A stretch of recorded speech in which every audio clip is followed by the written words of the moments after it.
Every time my campfire flickered, the towering shadow jumped exactly 10 feet closer. It was late October. I was camping alone off a forgotten logging road in the Cascades. Just me, my tent, and a small fire fighting against the damp chill. The woods were loud with normal forest noise. Crickets, wind, snapping branches. Then someone turned the volume knob to 0. The crickets stopped mid-chirp. The wind died completely. The silence felt so heavy it made my ears pop. I stood up and shined my flashlight toward the dense pines. Something was standing just outside the beam. It looked like a person, but stretched out. Maybe 8 feet tall, with limbs hanging far too low. It was perfectly still. My brain screamed bear, but my eyes knew the proportions were completely wrong. I dropped my flashlight in the dirt. I bent down to grab the metal casing. It took 2 seconds. When I pointed the beam back up, the shape was out of the trees. It was standing in the tall grass. Much closer. It had made absolutely no sound. I rubbed my eyes, thinking I was hallucinating from the long drive. When I opened them, it was closer again. I realized what was happening. It was only advancing when I broke eye contact. I stared hard at the silhouette. The light from my flashlight did not reflect off it.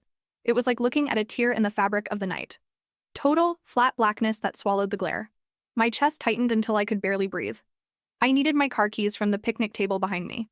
I kept my eyes locked on the shape and took a blind step backward. I tripped over a stray piece of firewood. My head whipped around as I caught my balance. I looked back at the field. It was standing right at the edge of the firelight. I could see the gray ash drifting around its legs. It had no face, just a smooth, pale surface leaning into the smoke. I grabbed my keys off the table, bolted to my Subaru, and slammed the door. I locked it and hit the headlights. The high beams washed over the campsite. The fire was still smoking, but the shape was gone. The woods were empty. I sat in the driver's seat with the engine running until the sun came up. When it was bright enough to see the details of the bark on the trees, I finally stepped out.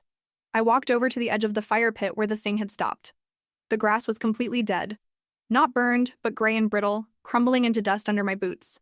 A perfect set of heavy circular impressions pressed deep into the dirt. I followed the trail of them back toward the tree line. I paced out the distance between each set of impressions. They did not form a walking stride. It was a series of instantaneous, impossible leaps. And every single gap between those dead patches of grass was identical. I counted the paces, feeling the cold dread settle permanently in my stomach. 10 feet. Every time my campfire flickered, the towering shadow jumped exactly 10 feet closer.